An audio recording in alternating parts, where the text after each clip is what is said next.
I'm Fox 10 investigator Justin Lum coming to you from Phoenix, Arizona. Another development in what seems like deja vu in the case of Lori Vallow, the former Arizonan and so-called doomsday mother accused of murdering her two children, J.J. Vallow and Tylee Ryan, as well as of conspiring with her co-defendant Chad Daybell in the murder of his first wife, Tammy Daybell.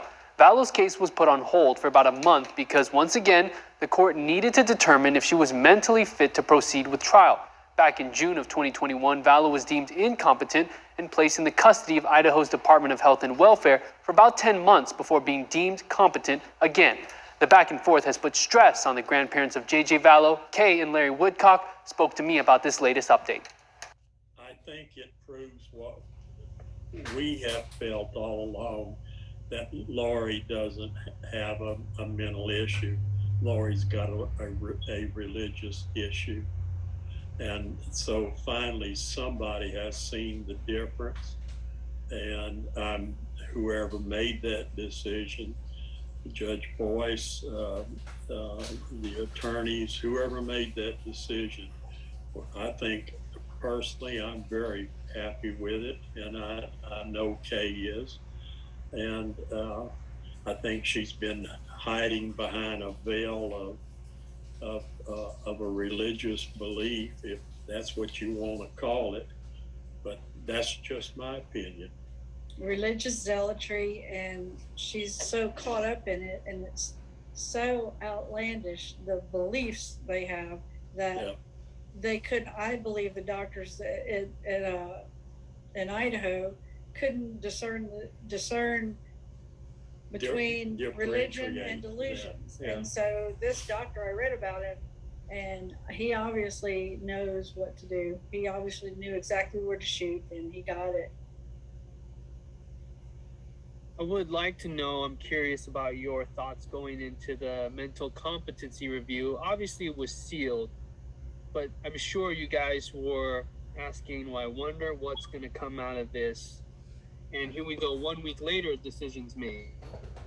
Absolutely. You know, this has been a long 3 years, and a long 4 years for us. And, you know, there's times when I feel like, you know, am I going to live to see the end of this? And I really hope that we are now heading down a path that maybe we can see some closure to this. I don't think without a doubt that they're both going to prison, if not pay the ultimate price.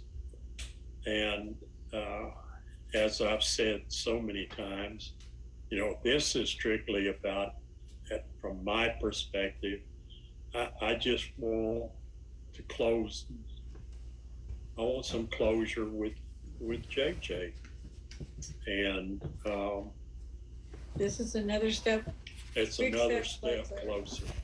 I don't know exactly how everything will happen from this point, but hopefully we'll learn about that in the next day or so. And as far as when they're going to reschedule, or when they're even going to, whenever they're going to set a hearing to schedule the trial or whatever, you know, they have to set a hearing to set another hearing to set another hearing, and it's just ridiculous. But anyway, it's part of the deal. And we've learned, and we've come to accept that. And we knew going in that, you know, this was going to be a drawn out affair. We knew it. We accepted this, but also it's good to finally see some definitive rulings coming out, and we're very, very, very delighted about that. I mean, you know, just get us closer, and set a date, and then let's go with it. Are you confident that this doesn't happen again, that competency isn't questioned again? I believe if it does come into question again, that doctor that the state is talking to or whatever.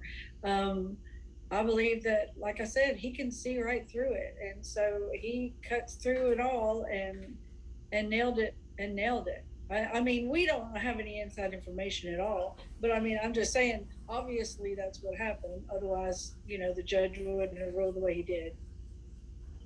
Well, for whatever reason he ruled that way, I'm just so happy that this is one more closure on a specific item. One more nail in their coffin. Yeah, absolutely. Of course, the focus for you two is JJ. He should be 10 years old right now, correct? Yeah.